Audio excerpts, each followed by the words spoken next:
Você já ouviu falar sobre interseccionalidade? Já se pensou através desse aporte? A interseccionalidade é uma teoria e uma metodologia transnacional que emerge do solo das urgências políticas resultantes das desigualdades sociais. Urgências políticas históricas e ainda pouco resolvidas. Para a socióloga Patricia Hill Collins, autora do livro fundamental O Pensamento do Feminismo Negro, a interseccionalidade é um sistema de opressão interligado. O que significa dizer isso? Que a interseccionalidade desloca a chave da matriz única de opressão e nomeação, como a raça, o gênero, a classe, o território, e nos ajuda a perceber a dominação como um sistema rizomático ou ainda encruzilhado, no qual uma opressão informa e atravessa a outra. A interseccionalidade é um caminho cognitivo que vislumbra sujeitos e posicionalidades sociais de forma mais complexa e menos unitária, nos ajudando a ver o que costumava ficar elipsado no discurso. Para explicar o que é posicionalidade social, eu vou citar um pequeno excerto de um artigo da professora Ângela Figueiredo em parceria com Ramon Grossfogel, que nos ajuda a perceber a dinâmica desse conceito. Quando aludimos à posicionalidade, não estamos nos referindo apenas a uma questão de valores sociais na produção do conhecimento, ao fato de que nossos conhecimentos são sempre parciais, perspectiva já bastante abordada dentro das ciências sociais. O ponto central aqui é o lugar da enunciação, isto é, a localização étnica, sexual, racial, de classe e de gênero do sujeito que enuncia. Na filosofia e nas ciências ocidentais, o sujeito que fala está quase sempre encoberto. A localização do sujeito que enuncia está sempre desconectada da localização epistêmica. Por meio desta desconexão entre a localização do sujeito nas relações de poder e a localização epistêmica, a filosofia ocidental e suas ciências conseguiram produzir um mito universal que encobre o lugar de quem fala e suas localizações epistêmicas nas estruturas de poder. Isto é o que o filósofo colombiano Santiago Castro Gomes chamou de epistemologia do ponto zero, que caracteriza as filosofias eurocêntricas. O ponto zero é o ponto de vista que esconde e encobre seu próprio ponto de vista particular, isto é, a construção de um ponto de vista que representa a si mesmo como não tendo nenhum ponto de vista e, portanto, almeja ser neutra e universal. As implicações da posicionalidade na produção do conhecimento têm sido discutidas por vários autores, que lembram constantemente que sempre falamos de uma localização particular nas relações de poder. Ninguém escapa às hierarquias de classe, raciais, sexuais e de gênero, linguísticas, geográficas e espirituais no sistema mundo. As feministas negras têm denominado essa perspectiva da epistemologia de ponto de vista afrocentrado. Entretanto, o filósofo da libertação latino-americano Henrique Dussel, desde os anos 70, a define como geopolítica do conhecimento. Seguindo o filósofo afro-caribenho Frantz Fanon e a feminista chicana Gloria Alzandua, deveríamos falar também de corpo política do conhecimento. Embora o termo interseccionalidade tenha sido cunhado em 1991 por Kimberlé Crenshaw, trata-se de um conceito que pode ser captado como uma dicção histórica da mulher negra, um ponto de olhar já exposto por Sojourner Truth em 1851, em seu famoso discurso proferido durante a Convenção de Direitos da Mulher em Ohio, Estados Unidos, no qual ela problematizou as diferenças de constituição do gênero a partir de sua localização nas relações globais de poder, para usar aqui um termo de Avtar Bra. Quando Sojourner Truth proferiu seu discurso, ela lançou uma pergunta fundamental. Não sou eu uma mulher? Aquele homem ali diz que é preciso ajudar as mulheres a subir numa carruagem. É preciso carregar elas quando atravessam o lamaçal, e elas devem ocupar sempre os melhores lugares. Nunca ninguém me ajudou a subir numa carruagem, a passar por cima da lama ou me cedeu o melhor lugar. E não sou uma mulher? Olhem para mim, olhem para o meu braço. Eu capinei, eu plantei, juntei palha nos celeiros e homem nenhum conseguiu me superar. E não sou uma mulher? Eu consegui trabalhar e comer tanto quanto um homem, quando tinha o que comer. E também aguentei as chicotadas. E não sou uma mulher? Pari 5 filhos, e a maioria deles foi vendida como escravos. Quando manifestei minha dor de mãe, ninguém, a não ser Jesus, me ouviu. E não sou eu uma mulher? Consideradas as diferenças de condição, do suporte e do contexto, é interessante lembrar que esse discurso, que eu citei aqui um pequeno fragmento de Sojourner Truth, foi proferido na mesma década que a escritora maranhense Maria Firmina dos Reis publicou Úrsula, que é de 1859, um romance que inaugura no Brasil o ponto de vista interseccional na narrativa. No âmbito da literatura brasileira, a teoria interseccional possibilita um exercício reflexivo que torna visível o território literário como um contexto de disputas. No Brasil, a intersecção de raça, gênero e classe, quando é anunciada, tem sido, na maior parte das vezes, articulada como dissonância do sistema literário, isto é, como diferença, aquilo que não é parte, que está fora do lugar. Dado que a posicionalidade, ou seja, a localização racial, de classe social e gênero de quem escreve, determinam seu reconhecimento como autor no Brasil, desde os primórdios da história da escrita até a contemporaneidade. O que isso quer dizer? Que aqui o perfil de autor segue sendo masculino, branco e pertencente às classes mais altas. Esse perfil, embora configure o cânone e o centro do literário, não costuma ser enunciado, pois sendo a norma, já é pressuposta. É importante entender que, em termos nacionais, o sistema literário em si é um construto apoiado em especificidades de gênero, raça e classe, posto que em todas as esferas do literário, desde o universo editorial, o universo das traduções, a crítica literária, os livros didáticos, o ensino de literatura, o jornalismo literário e os periódicos acadêmicos da área de letras, as premiações e eventos literários, etc. Em todos os domínios do sistema literário, a mulher negra tem sido minoria, quando não por ausência, e homens brancos permanecem no centro. Em nosso país, a desigualdade social entre sujeitos e suas potências de pensamento tem sido estruturada desde a aurora da nossa história e instituído profundas fronteiras à circulação de vozes na ordem do discurso. Entendendo que a obra literária é um produto da cultura, tanto política e esteticamente quanto social e historicamente fundamentada, é necessário estar informado das contestações que compõem o espaço em que a escrita circula. Quando pensamos a literatura brasileira, tanto como formação de cânone, quanto como sistema de produção, circulação e valoração de textos, fica visível que a intersecção de raça, gênero e classe estrutura e gerencia as vozes autorizadas, as vozes públicas, visíveis, assim como estrutura e gerencia os apagamentos sistêmicos e históricos. Esse gerenciamento é o que define os alcances do sistema literário. Em termos de literatura, ou ainda de discurso, aquilo que é silenciado e aquilo que é enunciado corresponde à configuração dos marcadores sociais da autoria, que sempre organizou o sistema literário nacional. Pensando a partir deste horizonte, a fratura que Carolina Maria de Jesus instaura na literatura brasileira é imensa.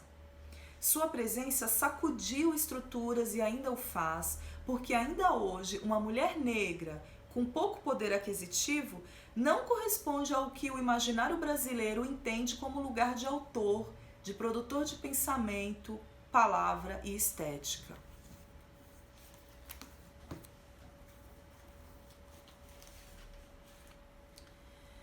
Eu escrevia peças e apresentava aos diretores de circos. Eles respondiam-me: é pena você ser preta, esquecendo eles que eu adoro a minha pele negra e o meu cabelo rústico. Eu até acho o cabelo de negro mais educado do que o cabelo de branco, porque o cabelo de preto, onde põe, fica, é obediente, e o cabelo de branco é só dar um movimento na cabeça, ele já sai do lugar, é indisciplinado.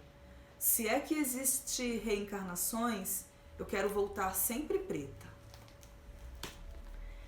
Carolina Maria de Jesus é uma autora central para a compreensão da nossa sociedade, da nossa modernidade, do nosso sistema literário, do binômio poder e escrita, da intersecção de raça, gênero e classe e território, organizando tanto o acesso ao mundo público de circulação de discursos, quanto a experiência profunda e irredutível de resistência e reexistência, sentidos que norteiam a história dos negros no Brasil.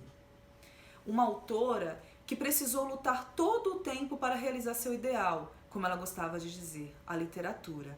Lutou com a própria sociedade, com o racismo, o elitismo, com estruturas gigantes.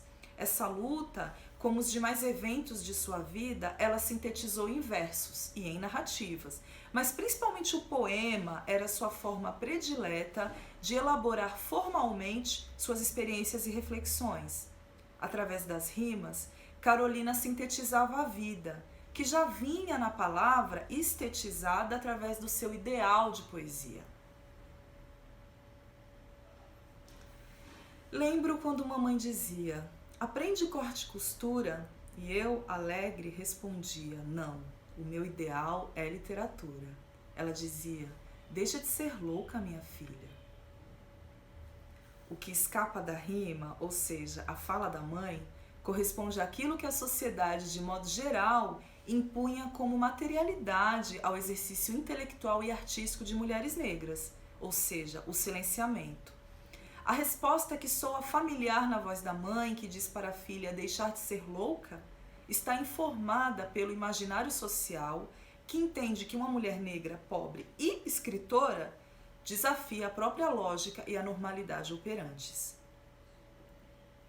Carolina desafiou muitos domínios. Uma escritora que viveu processos agressivos de mediação de sua fala e que sofre até hoje edições intervencionistas de seus livros publicados.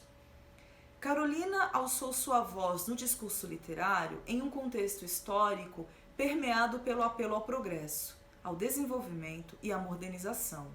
Um cenário no qual, conforme pontuou Lélia Gonzalez, a mulher negra lutava para romper a condição socialmente imposta de privação do letramento, visto que, enquanto grupo demográfico, a mulher negra estava desapossada do acesso ao mundo escrito, pois a escrita e a escolarização no Brasil sempre esteve no domínio do privilégio social. Basta para isso ver os índices de alfabetização da população brasileira através das décadas. Índices, aliás, que só recentemente passaram a corresponder à maioria da população. De acordo com Lélia Gonzalez, o censo de 1950, exatamente na década que Carolina estava escrevendo seu diário, foi o último a nos fornecer dados objetivos, indicadores básicos relativos à educação e aos setores de atividade da mulher negra. O que então se constatava era o seguinte: nível de educação muito baixo, a escolaridade atingindo no máximo o segundo ano primário ou primeiro grau, sendo o analfabetismo o fator dominante. Esse estudo de Lélia é dos anos 80. Carolina irrompia desse quadro, um quadro nacional histórico de desigualdade para com a mulher negra. O fato dela ter apenas 2 anos de ensino formal, correspondendo à situação sistemática de restrição do acesso à educação para as mulheres negras, foi justamente o que sustentou por muito tempo a sua marginalização no sistema literário, comprovando o caráter elitista e restritivo desse sistema, que a absorveu para marginalizá-lo. Quando Carolina surgiu, na década de 1960, ainda era incipiente no Brasil uma imaginação social que concebesse a mulher negra como produtora de conhecimento, de pensamento, de literatura. Junto a isso, a produção literária de Carolina era transgressora, porque produzia dissensos em torno da construção discursiva do progresso moderno, da urbanidade como valor, etc. Esses elementos dimensionavam a presença da nossa autora num grande patamar de ruptura, mas a crítica logo se defendeu, destacando dos seus textos os erros de português e a condição semi-analfabeta da autora. Como poderia ser semi-analfabeta uma autora que escreveu mais de 5.000 páginas de textos elaborados em diversos gêneros literários? Não seria a insistência em rotulá-la como semi-analfabeta uma forma de antecipadamente prescrever o seu não pertencimento ao mundo das letras?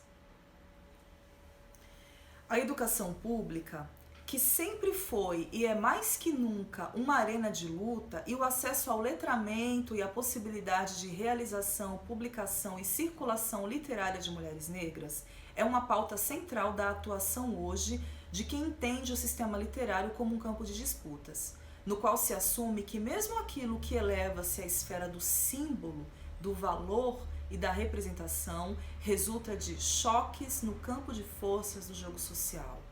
Ao contrário dessa ideia de pensar Carolina como alguém que era semi-analfabeta, é preciso entender que, na verdade, Carolina ensinou muita gente a ler. O seu texto produziu uma estrutura de letramento para a realidade social brasileira que não havia ainda sido elaborada em português. Parei para conversar com uma senhora que reside na esquina da rua Araguaia e mostrei-lhe a reportagem do Audálio. Ela se admirou.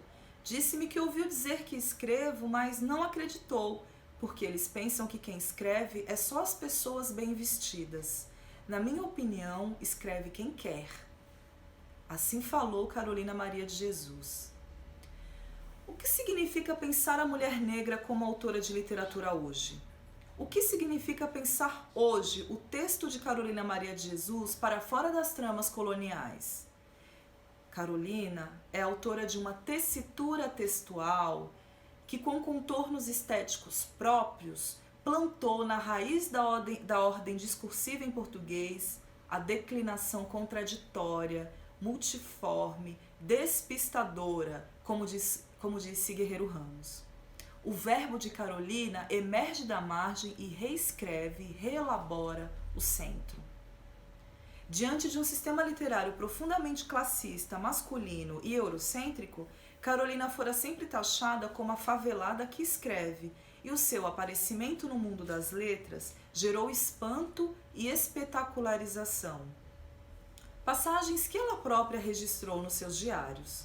Por outro lado, foi justamente sua condição de mulher negra, conhecedora das dinâmicas mais complexas da cidade, que formou e conformou seu olhar autoral profundamente descolonizador e criativo, ao qual ainda estamos começando a nos aproximar e a compreender. Como sabemos e como já disse antes, toda voz autoral emerge de um lugar, de um tempo, de um corpo. Mas, até hoje, a recepção reage quando este lugar não corresponde ao padrão subscrito ao sistema literário brasileiro, homem branco urbano de posses. Carolina Maria de Jesus tinha consciência deste enquadramento e refletiu sistematicamente sobre ele. Isso nos proporciona uma situação única na literatura brasileira, dado que Carolina produziu textos autobiográficos, autoficcionais e ficcionais, bem como também produziu espelhos em mira oposta para enxergarmos o outro, suas estereotipias e violências. Eu disse para Dona Maria que ia para a televisão, que estava tão nervosa e apreensiva. As pessoas que estavam no bonde olhavam-me e perguntavam-me: "É a senhora quem escreve?" "Sou eu. Eu ouvi falar." "Ela é a escritora vira-lata", disse a Dona Maria, mãe do Ditão. Contei-lhes que um dia uma jovem bem vestida vinha na minha frente. Um senhor disse: "Olha a escritora!" O outro ajeitou a gravata e olhou a loira. Assim que eu passei, fui apresentada. Ele olhou-me e disse: "É isto?" E olhou-me com cara de nojo. Sorri, achando graça. Os passageiros sorriram e repetiam: "Escritora vira-lata." Nessa narrativa sintética, nota-se a raiz do drama na posicionalidade dos sujeitos no diálogo e na erupção de frases curtas e certeiras para o fim ansiado, representar o conflito em latência, fruto da aparente inexistência de um imaginário social que sustentasse a possibilidade de uma mulher negra e pobre ser autora de literatura. É possível depreender nesse pequenino texto a voz da narradora, aquela que conta a história, a voz da protagonista que estava no bonde e é o sujeito da ação narrada, a voz da recepção, aquela que interpela com o dedo em riste. É a senhora quem escreve? A voz da sociedade racista, grifada no riso coletivo dos passageiros. Mas, no sorriso da protagonista e na graça que ela vê, consta a ironia da narradora, diante da fotografia de um quadro perverso. Pelo texto, Carolina está mostrando um olhar sobre algo muito maior que si mesma, uma performance do próprio emparedamento a qual a autora era alvo, bem como do social, como campo conflitivo inscrito como sentido interno no texto. São inúmeras as passagens em que Carolina narra o assombro das pessoas quando entendiam que ela havia escrito um livro, e a indiferenciação imediata entre as instâncias da autora e da personagem. Em Quarto de Despejo, ela comenta a reação de alguns diante das primeiras reportagens que divulgaram a iminente publicação desse diário. 10 de junho de 1959. Na cidade, eu disse para os jornaleiros que a reportagem era minha. Como eu estava limpa, não acreditaram. Pensei, será que eu tenho que andar sempre suja? Do pensamento de Carolina, de suas experiências, elaborações estéticas e narrativas, emerge à superfície textual a palavra libertada de qualquer prescrição, intensa, encrespada, inconformada em duplo sentido, porque não se deixa reduzir, porque não se adequa a nenhuma forma previamente organizada. Carolina Maria de Jesus rompe zonas de conforto e abre novas zonas de confronto. Posiciona sua fala em riste, diante de todos os silenciamentos que lhe foram impostos por ser ela uma mulher negra, com reduzido poder aquisitivo. A todos permite pensar a constituição profundamente racista e colonialista de nossa sociedade e do nosso sistema literário. Carolina abre clareiras no imaginário, para que possamos entender os silenciamentos constitutivos do cânone e a potência de quem desafia a imposição do lugar emparedado.